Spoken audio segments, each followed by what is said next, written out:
রাজধানীর মৌচাক সিরাজুল ইসলাম মেডিকেলের পার্কিং গাড়ির মধ্যে দুজনের মরদেহ উদ্ধার হয়েছে। বিষয়ে আমার সহকর্মী খোঁজখবর রাখছেন আরিফুর রহমান সবুজের সঙ্গে একটু যুক্ত হতে চাই। সবুজ, নিহতদের নাম পরিচয় মিলেছে কিনা এবং এটি দুর্ঘটনা নাকি হত্যাকাণ্ড, কি জানতে পারলেন আপনি?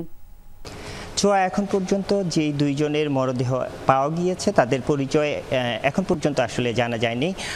মূলত এই দুইজন কারা হাসপাতাল কর্তৃপক্ষ এখন পর্যন্ত নিশ্চিত নয়, এবং তারা যেটি বলার চেষ্টা করছে বা তারা যেটি বলছে যে মূলত 11:30টার দিকে এখানকার যে হাসপাতালটির যে সিকিউরিটি ইনচার্জ মিজান, তিনি মূলত পার্কিংয়ে এসে, অর্থাৎ এইটি মূলত হাসপাতালের যে বেসমেন্ট 2-এ এই গাড়িটি গত পরশুদিন ভোরবেলা পার্কিং করা হয়েছিল। এরপরে এই গাড়িটি আর বের হয়নি, এবং এখানে তারা যেটি বলছেন যে আজকে 11:30টার দিকে সিকিউরিটি ইনচার্জ যখন পার্কিংয়ের অবস্থা দেখতে আসেন, তখন মূলত এই গাড়িটির ভিতরে দুইজনকে দেখেন এবং তিনি মনে করেছিলেন যে ঘুমিয়ে আছেন, এরকম কিছু হতে পারে।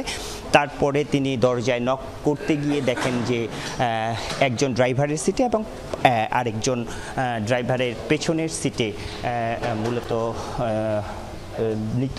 দুইজনের মরদেহ পড়ে আছে, এবং তারপর পরে হাসপাতাল কর্তৃপক্ষকে ফোন দেওয়া হয় এবং এর মধ্যেই পুলিশের টিম এবং এর পাশাপাশি ফরেনসিক যে টিম রয়েছে ক্রাইম সিন ইউনিট সিআইডির, তারা এসেছেন। তারা গাড়িটি মূলত যে সুরত হালের যে বিষয়গুলো রয়েছে, ক্রাইম সিনের যে বিষয়গুলো রয়েছে, সেই বিষয়গুলো খতিয়ে দেখছেন। এবং হাসপাতাল কর্তৃপক্ষ যেটি বলছে যে মূলত হাসপাতালের এই দুইজনের মরদেহ এখানে আসলে পাওয়া গিয়েছে, তারা হাসপাতালের কেউ নয়, বাইরে থেকে আসা কেউ হতে পারে, কিন্তু ঘটনাটি কিভাবে ঘটেছে সেই ঘটনাটি এখন পর্যন্ত নিশ্চিত নয়। এবং পুলিশের পক্ষ থেকে, পুলিশের সঙ্গে আমরা কথা বলার চেষ্টা করেছিলাম, তারাও আসলে নিশ্চিত নয় যে এই ঘটনাটি আসলে কখন ঘটে থাকতে পারে। সবুজ আমাদের জানাচ্ছিলেন মৌচাকের যে মরদেহ উদ্ধার হচ্ছে সে খবর। দর্শক, দুপুরে বাংলাদেশের প্রথম ঘন্টা থেকে বিদায় নিচ্ছে আমি ছোঁয়া খন্দকার।